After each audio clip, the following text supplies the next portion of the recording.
allow us to move now to Chetna Sinha, the founder of Mann Deshi Foundation and Bank.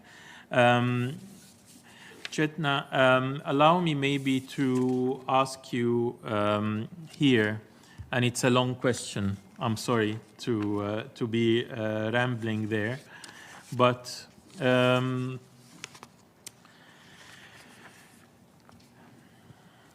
financial inclusion of women can lead to women's empowerment.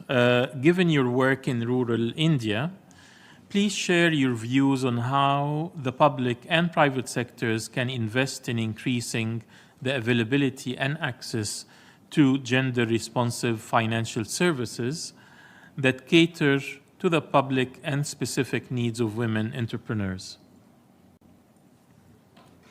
Thanks. I'm very glad to be here, and I'm really thankful to UN Women and India Mission to give me an opportunity to share the lessons I have learned about financial inclusion, that how women are looking at financial inclusion and what they are offering some solutions both to the private sector and the government policies, and it is very important that how do we listen to them.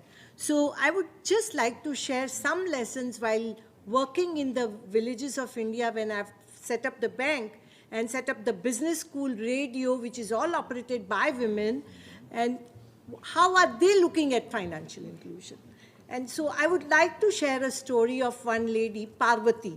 She is selling fruits on the road. She came to the bank and she said, I want a loan. And she said, I don't have collateral, no land, but I want a loan and I don't have a salary, so I cannot repay in the monthly salary. So then we said that, okay, then how do you want the loan? So she said, I will take loan every day and repay every day. So we designed the overdraft facility, cash credit for these women. When I say that,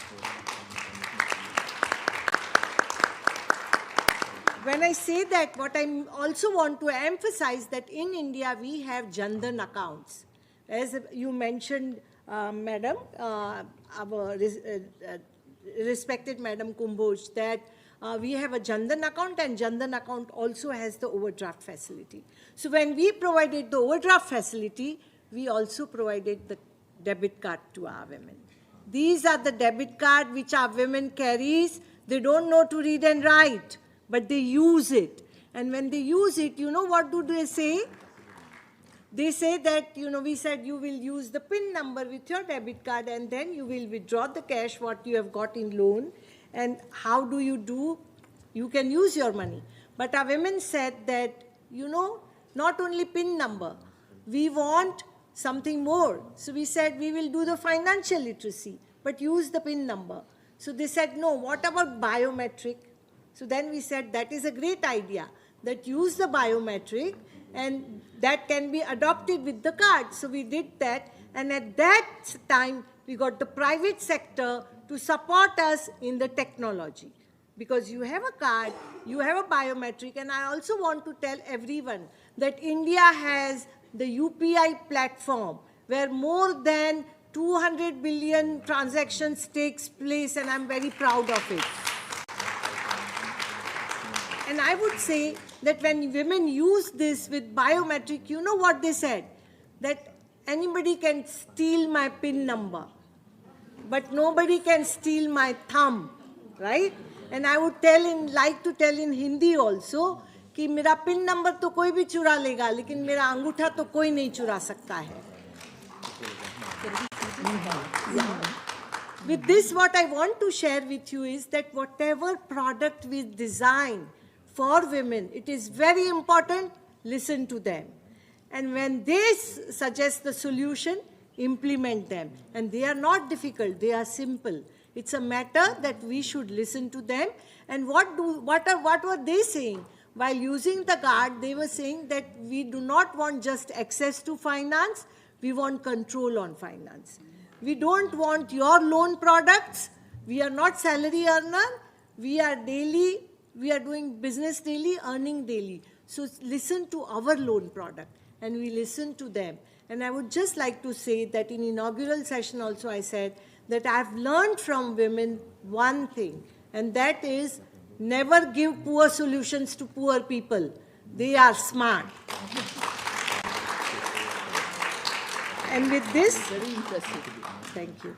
With this, I would say that, as you mentioned while asking the question, that what happens when the private capital comes in and government policy comes in. And I would say that if private capital and government policies, if they listen to women, women-led development comes, but that women-led development not only address poverty, but that talks about the prosperity. And with that, I would just like to share that I'm so proud that I'm here today talking with you, but these women have found the solutions and they have created the wealth for themselves. So when Madam talked about the ownership of property and ownership of housing, I'm proud to share with you that so many of our women, they have taken loans, but they today own their house and own the property. Thank you so much.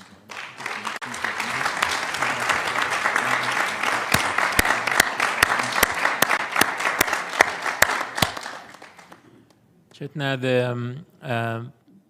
the General Assembly Hall did shake yesterday when you took that podium, because you were the first woman after 5 men. And it was a much awaited moment for all of us. And you did shake the room again today. Listen to the women. No poor solutions for poor women. Don't aim only to end poverty, but aim for prosperity. And technology should be in the service of financing for gender equality. Thank you. My name is Gretel Cotero. I'm from Mexico. I hope you understand me. My English is not the best, but I'm trying. In my country, the young say, be young and don't be revolutionary is a biologic contradiction. They say Salvador Allende in my university, University of Guadalajara. And I say that because my question is how to do India in try to including the young women in the public politics, because I understand and I know, for example, he say no poor solutions for poor women, and we need to including the young women. Thank you so much. Thank you, Gretel. My English is not perfect as well. I think very few of us here has English as their first language, so your English was perfectly clear and understandable. Who would like to answer that question? How can we also have a special focus on including young women in policymaking when it comes to financial inclusion? Can we specify what does young women mean? The ambassador is asking you, what do you mean by young women? They are already included, at least in our country. They're already included. Young women. I would just like to, can I respond? Like, Yeah. So, it's very interesting. Like when we say that, how do you include young women, or what are the issues which young women would have, right? So, I'm just like sharing, we have a special program of working with young women, young girls, who are in high schools, who are doing graduations, right? Those girls. Or maybe who have not got an opportunity to go to school. So how do you get them into that whole mainstream? I would again give you an example of a girl. When we are working with them on digital financial literacy, we saw that many girls would like to save. You know why? Because they want to pay fees. Fees for their graduation. And why they have to save, but boys do not have to save. Because parents, if they don't have enough money, they would invest in boys, but they may not invest in girls. So it's very important. And I would say when you're working with young girls, it's also very important that what are my goals, where I have to go. So have a digital financial literacy, have a financial literacy, skill them, professionally work with them, work, and also they have their goals. They know very clearly that we want to study, we want to do jobs, and it's not that I'm a girl, I will study, marry. No, I will do job, I will earn, I will have a salary. So I liked your question, actually. So, and when you're working with girls, it's very important that where are you going to invest your work, your money, of course you are not very rich, but still every month, every paisa matters, and where you are going to invest, right?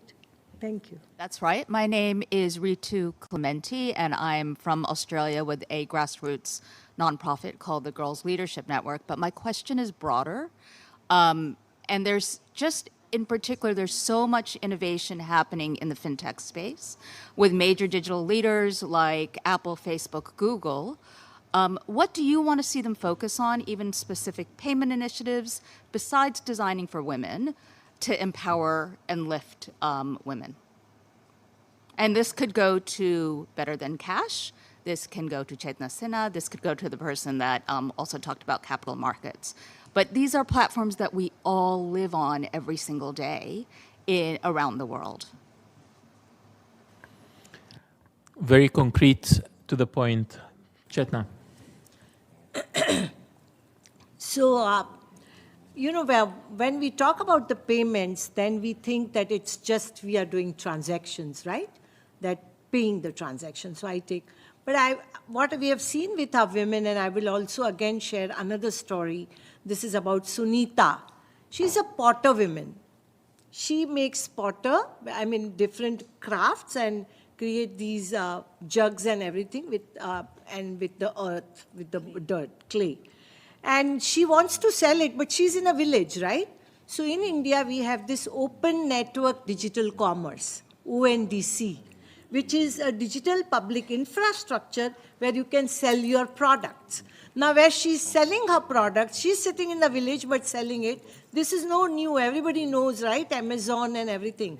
But the specialty of the ONDC is that in Amazon, you get from the big city, product from the big city to the villages. Here it is other way around. The villagers are sending to the big city. But what I'm trying to say is answering your question, that how can she, without going to the bank, can get the loan by doing this business? You know how? On that platform, she will have a digital history of her transaction.